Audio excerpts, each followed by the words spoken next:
What's going on, people? This is Alex Thorn and Dangerous Danny. Perfect. And we're coming back to you this week with WCW Mayhem 1999.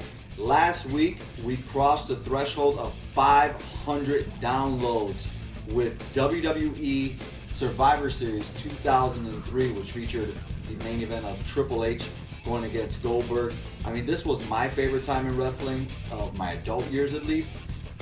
Apparently, it was your favorite as well because you helped us cross the line. The Cult of Kayfabe group on Facebook, as well as those who are already listening. Thank you so much for downloading. What do you got to say about last week's episode? Yeah, thank you guys. First of all, for all the support. Thank you. 500 downloads for us is amazing. It's a great achievement for us, and we wouldn't have had it without your support. So thank you very much. Last week's episode was very fun for me. But I feel like this one's going to be even more fun. Well, because, I don't know, I think for us, we were both WCW heads, like at the tail end in those 99, 2000 years. I was, at least. Yeah, absolutely. The bad years. I mean, they were good. They weren't terrible. As we'll find out today. As well as the 500 downloads, I also want to thank Brian1888 for the 5-star review on October 23rd. He mentions that he loves the show, and we love you for reviewing the show. Thank you so much. The more reviews we get, the better it is for us. I know there's shows out there they're like on 30, 40, 50 episodes, and they still don't have the amount of reviews and the good reviews that we have. Mm-hmm. So please keep them going. OverAF is available, as you know, on Google Podcasts, iTunes, Spotify. Everywhere where you listen to podcasts, we're available. Tell your friends about it if they're fans of old school wrestling podcasts. All right, this is going to be a long one. We got 12 matches, and it was held in Canada in front of 14,000 fans. This is the Russo era. Oh, yeah. So before we kick off the night, let's set up what's going on here. This was a 32-man tournament. 32-man tournament. Like, it involved the entire roster. Mm-hmm. Because they even got Medusa involved, man. We know Russo loves tournaments. Yes, he's the king of tournaments. He had a successful tournament the previous year at Survivor Series when he made The Rock the champion. Exactly. Right? Mm-hmm. So 1 year later with WCW Mayhem, he's throwing a tournament yet again. But this is Russo's first official WCW pay-per-view. That's all his from beginning to end. The previous month at Halloween Havoc 1999, he was actually consulting for WCW. So he came in just to check things out and see how everything's going. He still pulled moves on that show. Sure. So on that pay-per-view, Hulk Hogan was going to challenge Sting for the championship. Yep. And Hogan comes out in regular street clothes, talks to Sting, and lays down and leaves. That's unprecedented. Absolutely. Now, I know we always talk about, or the wrestling world in general always talks about Jeff Jarrett laying down for Hulk Hogan at Bash at the Beach 2000. And rarely anybody talks about Hogan laying down for Sting. But that was just the first time you got to know something's up. Right. It was like a shoot. It was blurring the lines between reality and a shoot. You really didn't know. But, for Hulk to come out there and do that is yeah. Yeah, Hulk Hogan's not somebody to lay down for anybody. No, not at all. And not in that fashion. He'll lose. Right. I don't care what anybody says. He has lost clean, all this different stuff. But to come out and just lay down, that was uncalled for, especially a heavyweight title shot. Right. Hogan is all about the heavyweight championship. And so anyways, at the end of that night, in between there, Sting comes back out and says, hey, I came to this pay-per-view for a fight. I want to face somebody for the title tonight. At the end of the night, Goldberg comes out. He faces Sting in about 6 minutes, defeats him. Right. But since this wasn't an official match, it wasn't signed for, in kayfabe storyline. Right. The next night on Nitro, the title was made vacant. Thus begins Russo's reign of terror. Mm-hmm. And for all you conspiracy theorists that think that Vince McMahon sent over Russo to sabotage WCW, well, here's the proof that it's true. Because this pay-per-view is ass. But in fairness, like with me and you, we just looked up the competition for November, which was Survivor Series 99 by the WWE. And we looked over those matches. And I'm sorry, but on paper, this pay-per-view looks a lot better than that one. Yeah, the other, the Survivor Series pay-per-view, I think the main event was Big Show. And Triple H. And The Rock. It was a three-way dance, correct? Oh, yeah. And some of the other matches on there are just, oh my God. Yeah, they're The horrible. headbangers, I think, were in a match. Yeah, Too cool and. It's just a lot of weird stuff. I don't know. It's like the worst of the Attitude Era. Yep. It is overtime, and they were working off of what Russo had already said. So apparently, he left them with like 3 or 4 months of storylines and setting up matches, and it felt like it too. At least on paper, this one looked better. In execution, I don't know. The show opens up with Chris Benoit taking on Jeff Jarrett in a tournament semifinal. By the way, you have noticed that me and you have done a lot of tournaments here. Yep. You came on board with King of the Ring 93. You came back for WWA's tournament, whatever the name of that show was. And now we're back here with WCW Mayhem, yet another tournament. Mm-hmm. So, the tournament guy over here, Dangerous Danny. Oh, yeah. And this is Jeff Jarrett. I believe he's coming in after losing to China in WWE, correct? So he came in after that, and now he's aligned with the Authority, which was Vince Russo, if I'm not mistaken. The powers that be. I'm sorry, the powers that be. The Authority's WWE, but the powers that be, it was Vince Russo all along. So yeah, he was trying to pull the gimmick where you never see his face, you can only see his hands and hear his New York accent. And by the way, those backstage skits were filmed terribly. Of course, like it was just you would think that a company with the money that WCW had would have something better than that. Yeah. This was the worst. Yeah, it was like filmed in Vince Russo's mom's basement or something. Yeah, this was terrible. They set up a fake 4-wall office, which is crazy because there's one episode of Nitro that happens later on where Piper takes down the walls. And he just, the whole backdrop, you're meant to think it's an actual room. Yeah. And he reveals that it's just a fucking 4 corners. It's not even 4 corners. Yeah. It's 2 corners just made to look like a small room. Yeah. It's ridiculous, honestly. Mm-hmm. But as we've said before on this podcast, Chris Benoit, he makes a statement coming out. He really does. He looks like a wrestler, man. He just looks like he's there, no games. He's there to mean business. Yeah. And as a wrestler, as a wrestler, I've always been a fan of Chris Benoit. He's been one of my favorites. He's just so believable, everything he does. And Jeff Jarrett doesn't. He came hot. Yeah, I mean, it's a good starting match. The crowd was really hot because it is in Canada. So everything that Benoit did, they were super excited, and it was a good match. I really enjoyed this match. No, and you know what, Jeff Jarrett again. People talk bad about Jeff and he's not the most exciting person around to watch wrestle. But he does what he has to do to get Chris Benoit over in this match. And it starts out hot. Like, within the first 20 seconds, he's disrespecting Benoit in front of the Canadian crowd and allowing Benoit to, bump him fast. Yep. And get his heat back. It's really good. And they have chemistry. Absolutely, yeah. These two have chemistry, despite, as far as I know, never really having anything big going on with each other. Yeah, I don't remember them ever having another program like in I don't think in WWE they ever wrestled, did they? Not to my knowledge, because but they weren't in WWE at the same time. Same time, right? But they were in WCW at the same time previous to this. Right. In '97. Mm-hmm. So they might have had a few matches, maybe some house show interactions because of the whole 4 Horsemen gimmick that they were doing. Yeah. But never to this level. Yeah. Never to this level. And it was a really, really good match.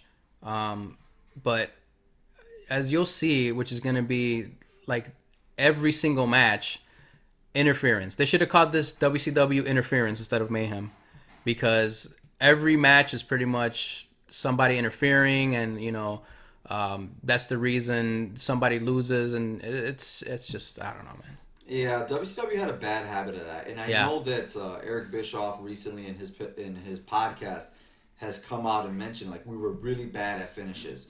We didn't know how to finish matches without interference. Yeah. But that's not just on Bischoff, because here we go in full Russo mode, sans Bischoff completely, and there's nothing but interference in every single match, like you mentioned. Every single match. This was a great match. This didn't need any interference. I mean, from who? From the Harris twins. Oh yeah, DOA. DOA, Jacob and Eli Blue. Yep. Was one of those? Let me ask you a question. I don't remember this, but were any of these guys the guy who would come out and say "Huss"? Huss. No, Huss. The Berserker? Yes. Are any of these guys Berserker? Well, they look like him when they became Jacob and Eli Blue. No. The Berserker, that's an old school guy, man. These guys are not. No way. They were there in '94. Yeah. They opened up WrestleMania 11. No, this wasn't the Berserker. I love the Berserker. Huss. Yeah. He was like a Bruiser Brody knockoff. Big time. Yeah. Big time. Yep. You get interference by the Harris twins or... They didn't even have names at this time. They were called Creative Control. Right. And I'm guessing because they shaved their faces completely and they didn't have the goatees, they thought people would not recognize them. Yeah. Exactly. Also, you got interference from... Plus size Dustin Runnels. Yeah, Goldust. Which, I mean, there's no rhyme or reason for him interfering. Why is he interfering? What? I think he had a gimmick going with the Creative Control. Yep. It's funny because you see the guitar fought already broke. Look how gimmick that guitar is. It's a terrible gimmick guitar. Yep. I honestly, me personally, I was a fan of Dustin Runnels in WCW. I thought he did great as the American Nightmare. But man, he's bigums here. The American Nightmare. That was Cody Rhodes'. He was still called so Dustin was named the American Nightmare when he had his heel roll. Oh, he must have stole his brother's gimmick then, because that's what he was in New Japan, the American Nightmare. He took that name, so whatever. It's a family thing. Sure. You know, the Rhodes are there. They do what they do. Mm-hmm. Yeah, there's a badly gimmicked guitar, and it's a roll up. Yeah, Benoit wins, and then there's and they attack him, so it leads you to believe that he's gonna have a hard time facing whoever the winner is later on. There's an interview with Disco Inferno that needs not be spoken about. Sure, we do got to speak about this. What are you talking about, man? Fine. The guy owed money to the mob, so here comes Tony Mamaluke, or what is this? Tony Marinara. Tony Marinara to basically collect because he puts up. I think it's $10,000 or something. It's like a bet that he makes on the match, and so he can pay off the mob. I kid you not. I don't know. Yeah, it's Disco Inferno. He was kept way too long.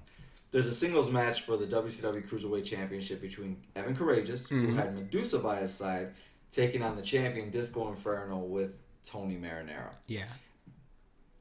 Evan Courageous, back then, I didn't mind this guy. Yeah. Three count, right? Yeah, well, this is before 3 count. Okay. So even before 3 count, I was like, okay, this is the new face of Cruiserweight wrestling. Right. Medusa, on the other hand, I did mind. Okay. Because I dug her when she came back to WCW in like 96. Sure. And I liked her run then, and I think she had the smaller boobs or whatever. Alundra Blaze, right? Well, that's when she was in WWE. Right. And I never liked her as Alundra Blaze. She never really stuck out to me. Mm-hmm. But I did like her when she came back to WCW. And suddenly she went away for like 6 months or a year, came back beside the Macho Man in the summer of 1999. She was part of his Macho crew. I forgot what they were called. And she looks different. Now she looked plastic and trashy. Mm-hmm. Which is not what I would normally associate Medusa with. Not at all. You associate her with like a actual pro wrestler. Right. She wasn't one of the models that wrestle. Like a Tori Wilson or. I know this was that era of just flaunting yourself, but she seemed almost resistant to flaunting herself, but at the same time doing it. Right. She did a lot of things she didn't want to. I mean, throwing the title into the garbage, right. And then dressing like that. You could tell she doesn't look comfortable doing it because she's an actual wrestler, As opposed to that, she looks like a cheap stripper at this point. That's what she ends up coming off as. She does. Right? Yeah. She looks like a cheap stripper because her boobs at this point, as I mentioned earlier, she used to have smaller ones, where you almost didn't. You looked at her as being hot because she was strong, right? And she was, in shape and so forth or whatever. But now you looked at these 2 balloons on her chest that legitimately look like if you took a pin, they'll pop. Exactly. So yep. It's distracting, honestly, and it's unfortunate because I would like to look at Medusa for more of her skill, her ability, as well as beauty, and now all I can notice is those just balloons on her chest. Yep. The starter match is pretty funny. So Disco Inferno's in the back, and Jeff Jarrett and the Harris twins beat the hell out of him. So he's coming out to the ring all disoriented and dizzy, and Evan Courageous runs down the ramp and starts kicking his ass again. So, which is odd. Yeah. Which is odd because as a babyface, that's not what you would do at all. Right. This match is terrible, by the way. The fans, if you hear them, they're chanting boring. Yeah, they're chanting boring, and they're also sitting on their hands. They just don't care. Right. They're not invested in it at all. Yeah, they just saw the match between Benoit and Jarrett, so they Yeah, wasted a lot those of are their energy. hometown. Right. They got their hometown boy. He went over. Yep. And you got to go from, not that we're necessarily putting over Jeff Jarrett, but you go from two very accomplished wrestlers and respected people for their history in wrestling, at least in Chris Benoit and Jeff Jarrett, because Jeff was a good mid-carder. Yeah, absolutely. You put him out there, he's going to get the job done. To Evan Courageous and Disco Inferno, which nobody has ever asked for a fucking Disco Inferno match. No. Have you? Never. Sorry, Disco, if you hear this podcast. He could have actually swung the chair. Yeah, no, that was terrible. And then Evan Courageous hits his high crossbody. Yeah, springboard crossbody. And that's his finish. Wow. Well, springboard crossbody, and finally, once Evan wins, the fans stand up. They're happy the match ended. Yeah, they're glad the match is finally over. The cringe.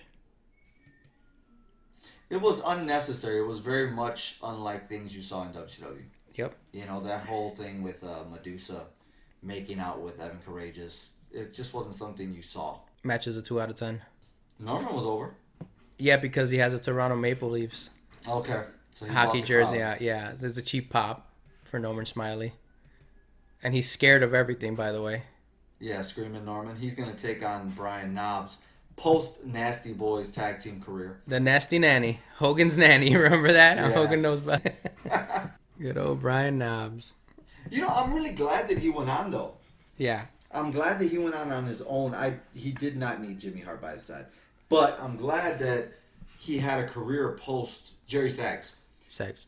Sags left the business for because of injury, lawsuits and so forth he had against WCW. But I'm glad Brian stayed around because he could get along very well in the hardcore division. Yeah. You know what I liked about Russo is that he always had something for the lower cards guys. Like he had something for everybody. Kind of like right now what they're doing with the 24 title with R-Truth.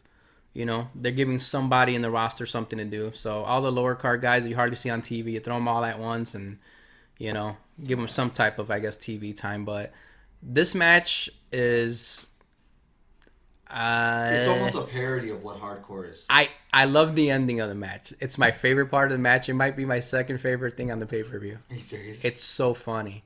So most of the match, they're using a garbage can, and Norman Smiling's bopping, Knobbs over the head with it, back and forth. They go to the back, and one of the funny spots is Jimmy Hart gets involved. There's a backstage segment where he gets on top of a scaffold or something, and then he starts throwing like spaghetti and a bunch of shit at he throws spaghetti on him. He throws bread. To keep him away from him. Yeah, to keep him away from him. It's pretty funny. I'm sorry. They go into an elevator and they're fighting there. Jimmy Hart's pressing the button, and he accidentally hits Knob in the back of the head with the garbage can and knocks him out. And Norman Smiley gets on top for the 1, 2, 3. Jimmy Hart's the best part of this match.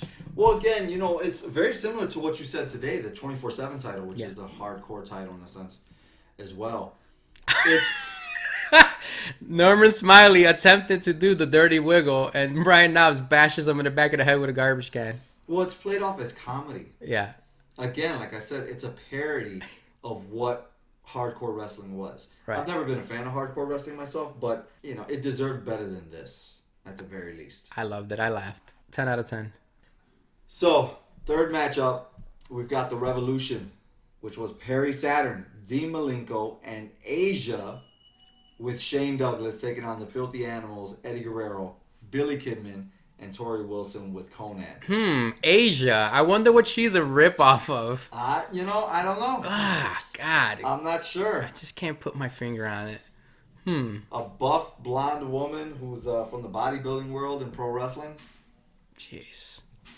I don't know. Is Asia close? What is it? Who's the other one? There's Asia. There's Nicole Bass. Who's the one that was with Steiner? Medeja. Well, she wasn't that buff though. Medeja wasn't buff. Yeah. She looked like she got picked up at the strip club. Yeah. But Asia was a complete ripoff of China. I mean, there you go. Jesus Christ. She was, but she actually, she shouldn't have been named Asia. Let's just put it that way. Right. I think she still had a role to play. Yeah. WCW could use a buff woman, that's fine, without her necessarily having to be a ripoff of China, but naming her Asia instantly made her feel like a ripoff. Yeah, that's the problem with WCW. They wanted to, either make fun of or copy WWE all the time. It was, I mean, there was no sense for that. Yeah, like the Oklahoma gimmick, which we'll see later. Oh, that is had it in this show? Yeah, that had no part, in wrestling. It was terrible.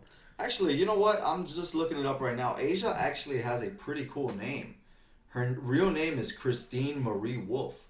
She could have easily been Christine Wolf or Marie Wolf. Marie Wolf, yeah, exactly. She could have easily been that way. Asia was, that's not befitting of this girl. She deserves more to be remembered for than just being, that's WCW's version of China, right? I agree, yeah. Yeah.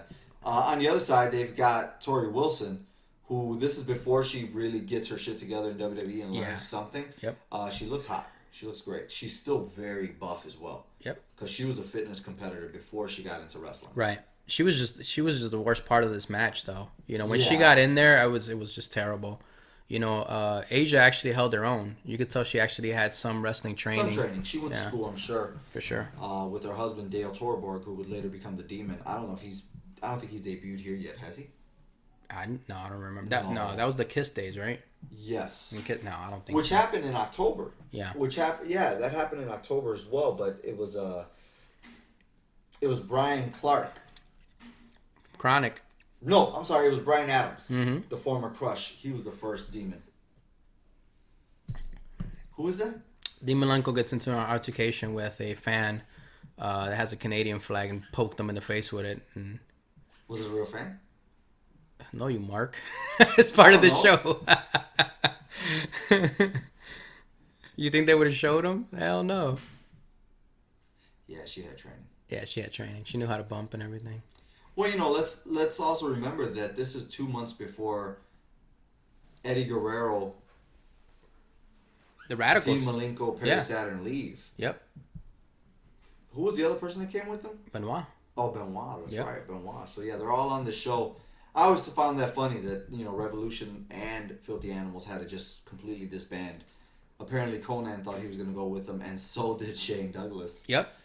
But that did not take place. This was a weird match. Tori Wilson gets hurt during the match, and then Guerrero pushes Kidman because they're arguing about Tori Wilson being hurt. He gets rolled up for the 1, 2, 3. Conan leaves for no reason. He just walks and walks away from the match. I don't know why. Which leaves Eddie Guerrero to fight. I want to say it's Asia and Malenko, if I'm not mistaken, and Saturn. I think all three. Yeah, all three on the other side. Saturn, Malenko, and Asia. They are basically taking on Eddie Guerrero by himself. Yep. Because Tori Wilson's hurt, so he can't tag her. Well, that's the thing about it too. Is it's like I didn't understand even back then watching. I didn't understand why Billy Kidman was with the Filthy Animals. He didn't fit. Not at all. Not at all. They're just They were supposed to be urban. Right. They had Rey Mysterio, Conan, Eddie Guerrero. What was the point of having Billy Kidman in there? None. They just wanted to throw him in there, I guess. But I don't know. Asia got some strength. Look at that. Oh yeah. Look at that this is suplex. before he takes on China. Wow. She holds up Eddie Guerrero for a suplex for like a good 5-6 seconds. Not bad. She could have been something, man. She should be remembered for more than I agree. That narrative. Absolutely. She actually looks like Tori Wilson on steroids. She does. Yes. Yeah.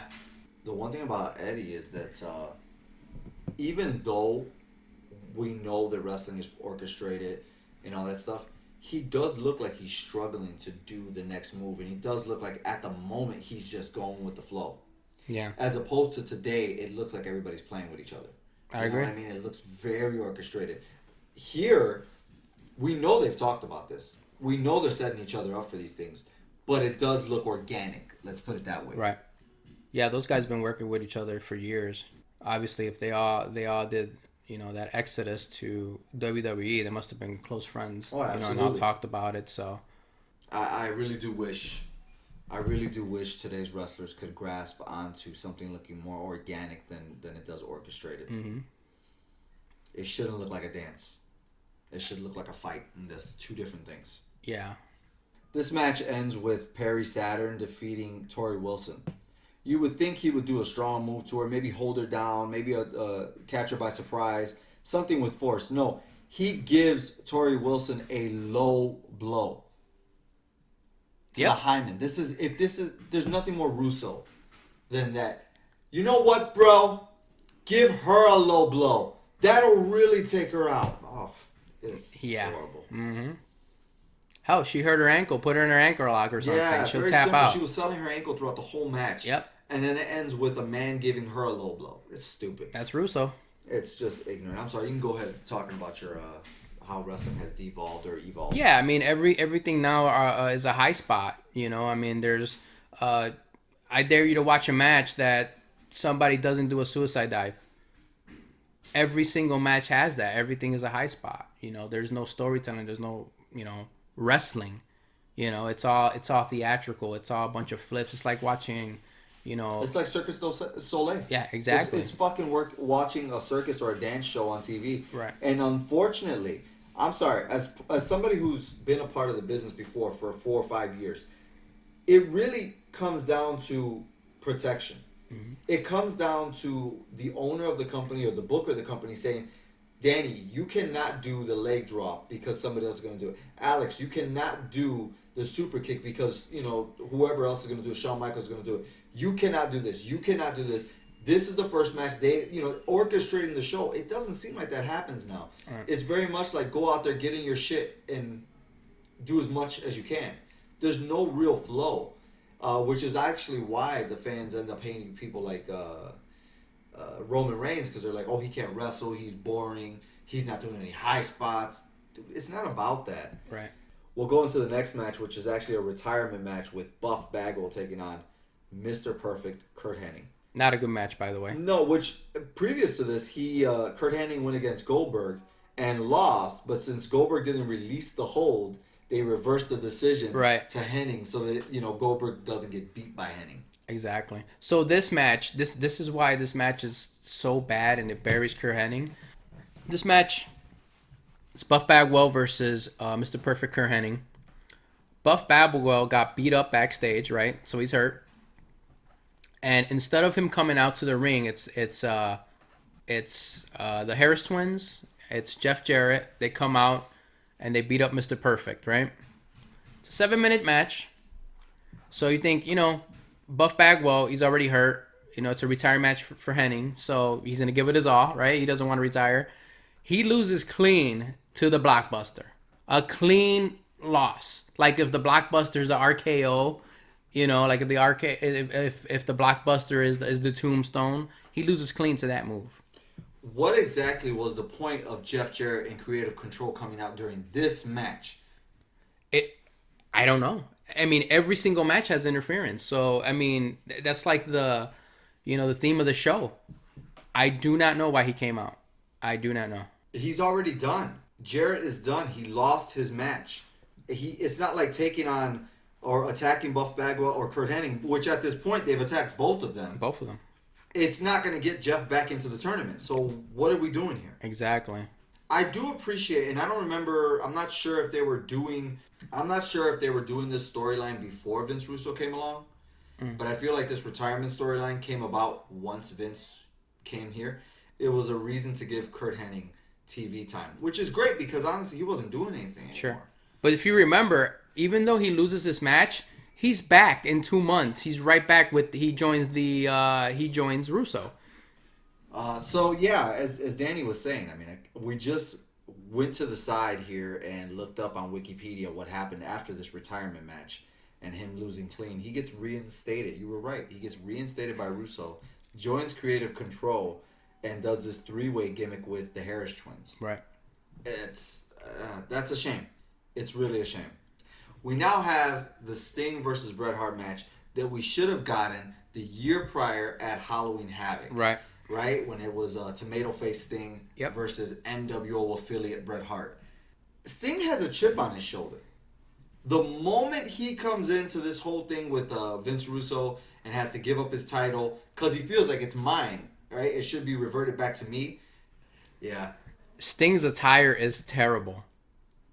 I actually liked it. No. I love the pants. Oh no.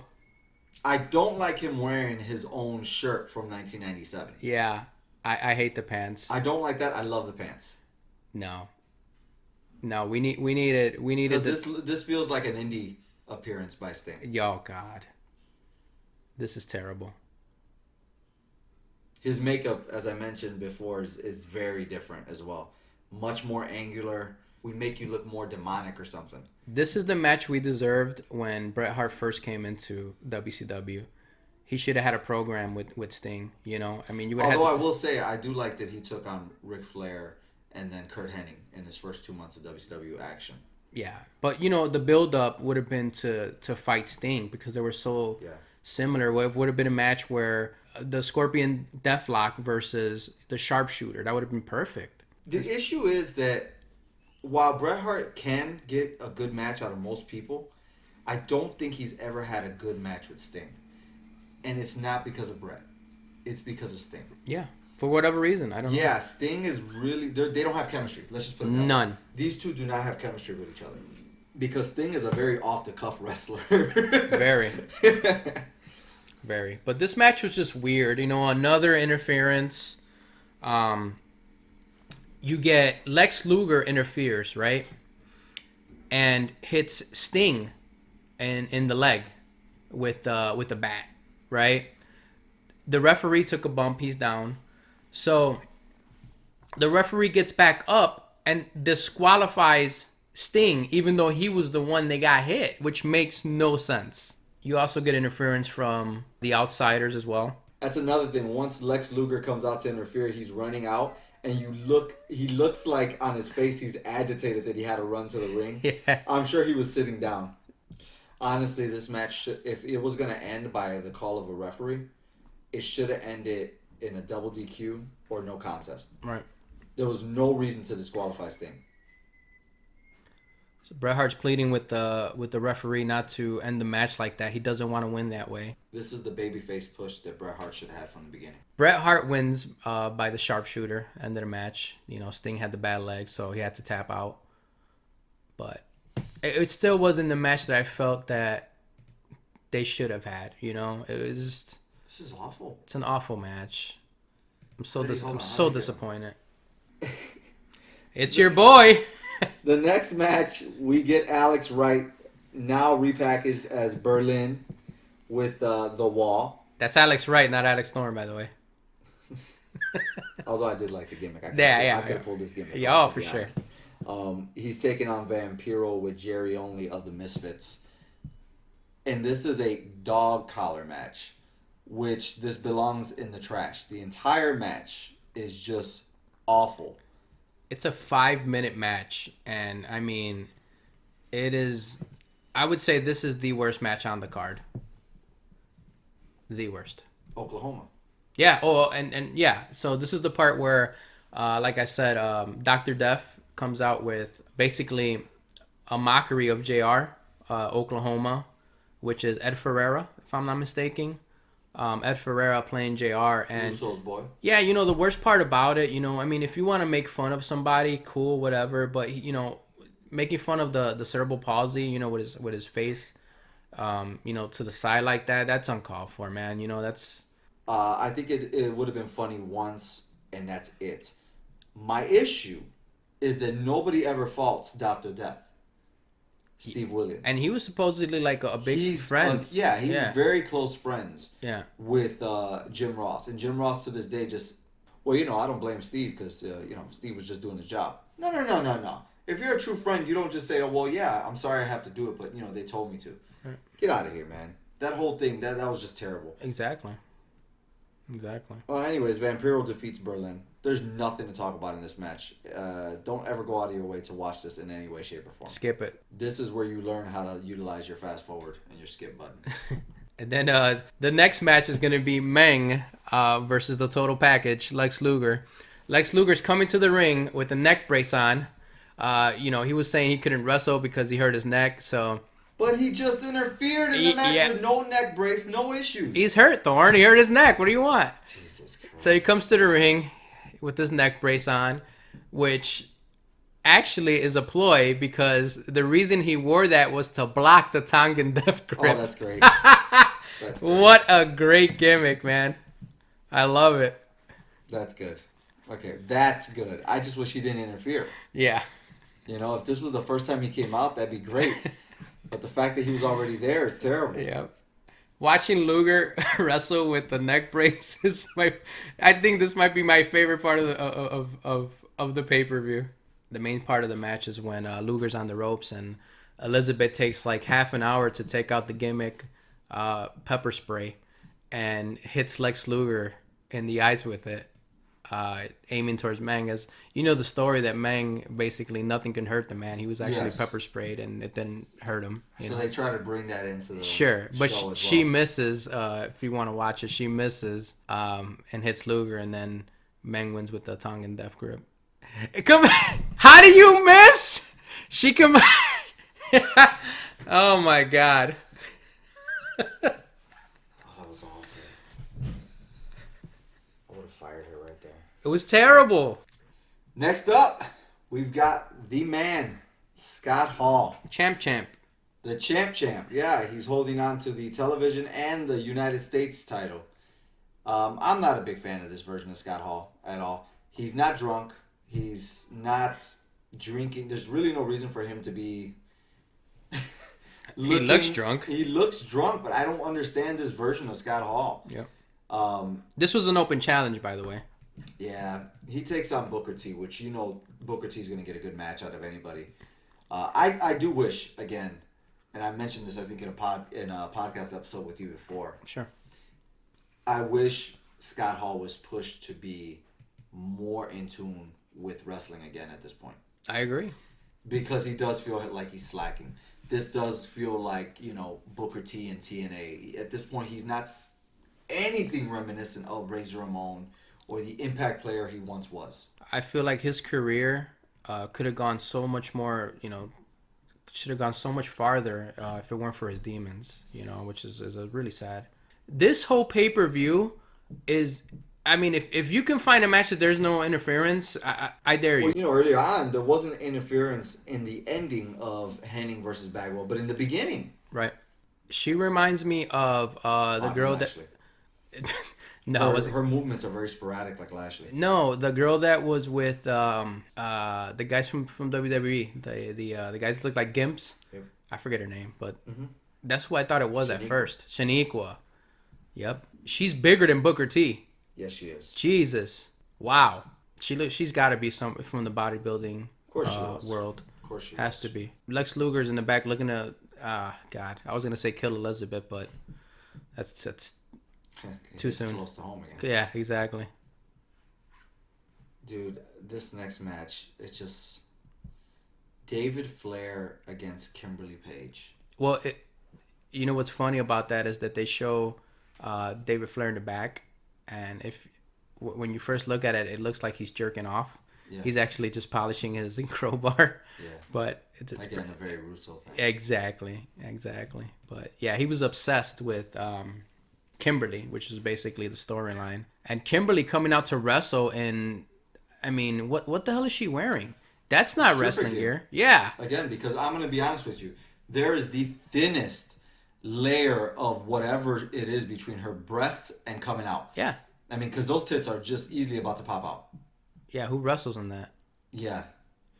She takes off, she goes to kick David Flair in the nuts, but he's wearing a cup, so it blocks it. Then later on, she removes the cup and then gives Flair an actual nut shot. This is just a weird match. Literally, the only reason anybody would watch this is to hope that something pops out. Yep. That's it. Well, and it might. Wow, that's pretty close. No, it is. Yeah, there's glimpses of it. Yep. Which is her own fault for wearing that. Yeah, absolutely. They probably told her to do that. Look at that. She's covering up. DDP comes out. You got Chris Kanyon actually comes out first. DDP, Arn Anderson comes out. Arn Anderson gets hit in the back with the crowbar by David Flair. Nice diamond cutter. Very nice. He took it well. Yeah, he jumped perfectly for that. Mm-hmm. Arn Anderson comes and helps out. Obviously, because of the Horseman ties, you know. Yeah. So.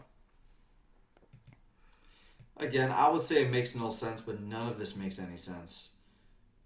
Because you're right, he does hit Arn Anderson, and it's just supposed to be because he's crazy. Right. The thing is that when there's somebody crazy like this, or you put this gimmick on them, there's no winning. There's no satisfactory outcome. None. To any of this. Yep. You know, it's hard enough to make it through a Buff Bagwell match. But now we have to... Or a total package match at this point, which Lex Luger earlier. Now you got to sit through Psycho Sid. Which, again, it's so apparent 20 years later. I don't know about how people felt at that time. But I've always... Me personally, I've always felt like Sid was a bore. Yeah. In the ring. He's got the look. He's great to put on posters. I'm sure he's a great visual in front of people. The moment the bell rings, it's over. Hell, the moment you give him a microphone, there's just nothing there. Yeah. And they've faced each other a few times by this point. I believe this is their third match. It's an I Quit match with Psycho Sid and Goldberg. Did you see the previous one that they had? So they did the Foley gimmick where they have a fake recording of someone saying, I quit. And it's clearly Sid. It's so bad. It's so bad. You got to listen to it. Yeah. You can hear it Sid just saying, I quit, I quit. It's horrible. But this is another match where both wrestlers have zero chemistry. No, again, it's that, they're both big guys. They're both unstoppable. And that's not the case with Sid. It's not. Goldberg is unstoppable. Goldberg has that aura to him. Sid doesn't. Yeah. Sid has been defeated. Yeah. Before, and he was doing what, the Millennial Man gimmick, and he was trying to build up a streak and interfering and basically taking on Goldberg stuff. But Goldberg, again, as I've mentioned it before in episodes, he comes off like a heel. Yeah. Well, they were booing him in this match. You know, the fans didn't like him. They were saying Goldberg sucks. They were chanting Gilberg. You know, this match ends by, it's not even submission. He doesn't say I quit. He just passes out. Whatever. Which is a way to protect his character. Exactly. So, I don't know. Well, after these horrendous matches, honestly. Now, I began this show saying it's a better card on paper than Survivor Series 99. But if it wasn't for this podcast, I would not choose to go back and watch this pay-per-view. No way. Maybe the last match, because the finale for this tournament is Bret Hart versus Chris Benoit for the WCW World Heavyweight Championship. At this point, neither man has been heavyweight champion in WCW. So WCW is going to embark on a brand new journey with a brand new champion for the first time in a long time. At 17 minutes and 44 seconds, you know it's going to be a good match because of the parties involved. But good God, is the rest of this pay-per-view bad? Oh, yeah. And you wouldn't think so. Because of names like Bret Hart, Sting, Scott Hall, Booker T, Goldberg, I would actually think that, earlier, Eddie Guerrero, Dean Malenko, Perry Saturn, there'd be some good interaction and good matches. Even something like Scott Hall versus Booker T was terrible. It's just too much interference. There wasn't enough clean finishes. Let these guys wrestle. Let them do their thing, Every single match, even this match, there's a sense of rush. Yeah, too. As far as this being the finale, it's perfectly booked just because we're in Canada. They're in Canada. You have two of the biggest stars from Canada, so the crowd's going to be hot for them. But again, another interference, finish, which is terrible. In this match. Yeah. The outsiders come out. They interfere. Oh, they came out late. Yep. They sure did. Up until the interference, this was not a bad match. Chris hits him with the flying headbutt. Why are the outsiders here? They stand up again. They have nothing to gain.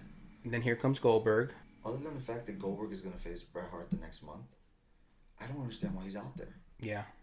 People are starting to throw things in the ring. Yeah, they hated it. They hated this finish.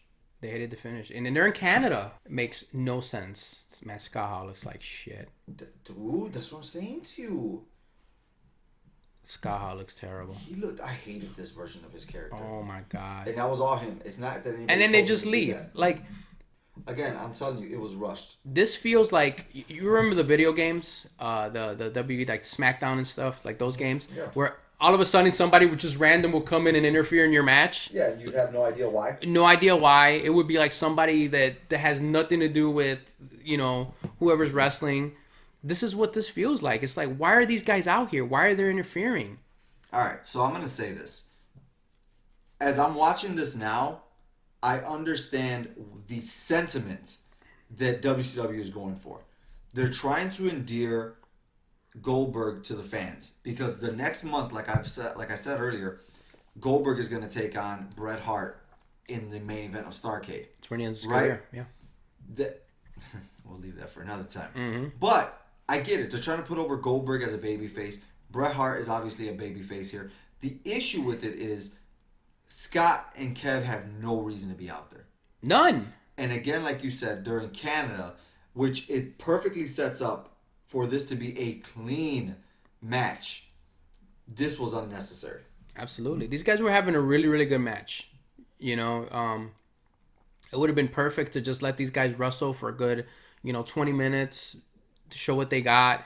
But no, again, Russo wants to have that interference, and they go into picture in picture. They're going away from the main event with what they should be paying attention to, which is Benoit and Bret Hart, and they're showing Goldberg and the Outsiders brawling backstage. It makes no sense. In the main event. Main event. Pay-per-view. It just makes no sense. Did you notice that it was the Nitro graphics? Right. Yep. For the half and half, picture-in-picture mode? Yeah, pay-per-views like this is going to give you an insight on why WCW is no longer around.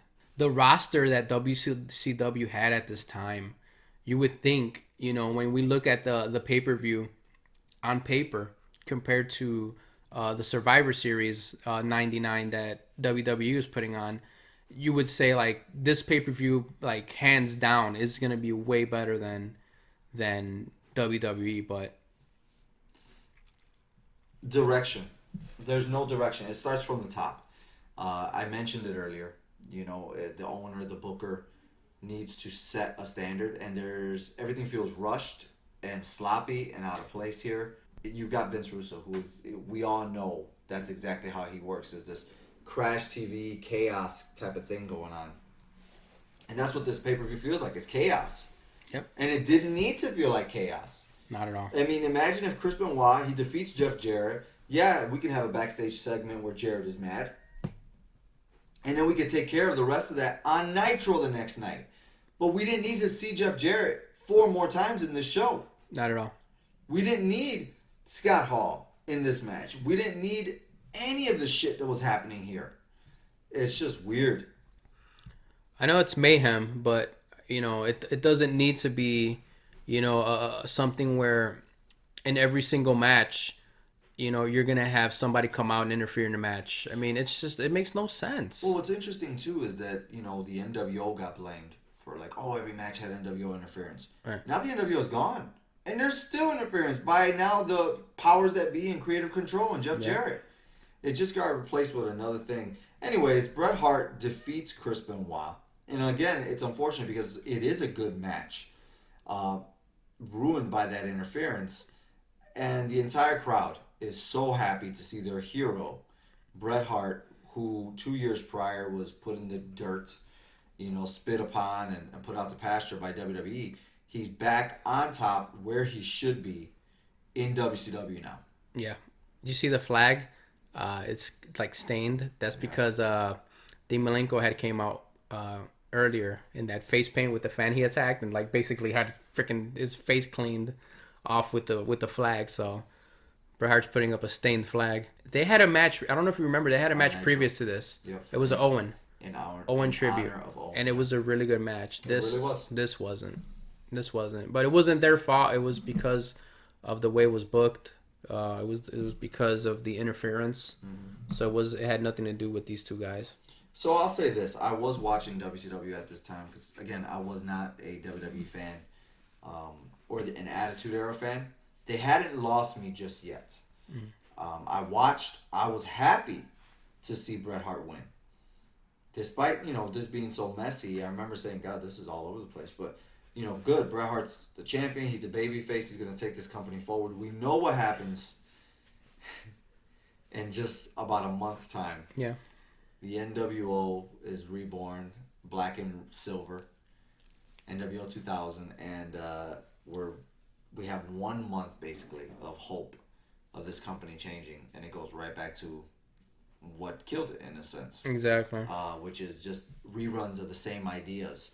You can take out Hulk Hogan, you can take out Ric Flair, you can take out all these names who you think are martyred with, being the stain on WCW. But again, Bischoff, who's blamed for a lot of WCW's downfalls, wasn't around when NWO 2000 was born. Again, this was a decision by Vince Russo.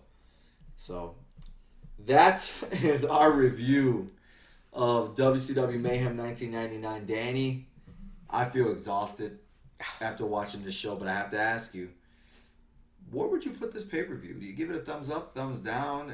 What's up? No, two thumbs down. This was a terrible pay-per-view, and like I said, the worst part about it is if you look through the card and you see the matches that are booked, you're gonna say, wow. I mean, at least 3 or 4 of them are gonna be like amazing matches. Benoit versus Jarrett, Bret Hart versus Sting. Not Goldberg. I'm sorry. You would have Scott Hall versus Booker T. You would say like, wow, these matches are gonna be pretty good, but unfortunately, they're just held back by all the interference and and bad booking. At the end of this, I'm going to say for me, it's unequivocally who was over AF in this pay-per-view, and it's Bret Hart. Yeah, you know what? I'm funny enough. I'm gonna say Chris Benoit. Because Chris Benoit was the first match, and man, was the crowd hot for him. So I'm going to say my over AF match of the night is going to be Benoit versus Jarrett instead of the Benoit versus Bret Hart match. Yeah, if you had to go back to this pay-per-view to watch one match, that's the one I would say to watch. I can't disagree with you, Danny. Chris Benoit was over AF. But the pop that Bret Hart got when he put on that sharpshooter, all the fans stood up. Mm-hmm. This night was made for Bret Hart, even though Chris Benoit definitely is the guy that seemed to get more of a reaction overall. Right. All right, my man. With that being said, next week we have ECW November to Remember 1995. Oh, yeah. Now, mind you, I picked this show. It's my month to pick shows. I've never seen this show. I was just looking for marquee shows in the month of November for every company. And do you remember this at all? I have to watch it again. You know me, I'm an ECW guy, so it makes me happy whenever one of these pay-per-views comes up on the list. Well, next week we've got a stacked ECW card with 12 matches. But the main event of this pay-per-view is going to be Terry Funk and Tommy Dreamer taking on Raven and Cactus Jack. I am very unfamiliar with all of this, so this is going to be a first time for me. I can't wait to watch it. We're going to keep rolling on, and thank you for supporting OverAF. We are now on all streaming platforms as well as OverAFpod.com, which is the central for everything OverAF. Throw in your ideas because the end of season 1 is coming to a close as of December 1st. We're going to take a month's break. That'll give you enough time to look back at all of our episodes and give us ideas for new ones on social media because OverAF is also on Twitter. Absolutely. We love feedback. We're not perfect, obviously. Nobody is. So we really appreciate any feedback that you can give us, how we can be better. If you have any other ideas as far as like a segment, like how we have the OverAF match of the night or something, anything, we'll take any of your, suggestions, and we really appreciate all your support and all your feedback, guys. I'm available on Twitter, Facebook, and Instagram at Ultimate Thorn. Also, my new website is now up, IamThorn.com, revamped, better than before, more efficient. There's going to be blogs posted on there as well. My YouTube channel, Alex Thorn. Everything is available there, and that is also going to be where you can get your hands on the first OverAF merch coming soon. All right. Can't wait. Gifts. Yeah, Christmas gifts with OverAF.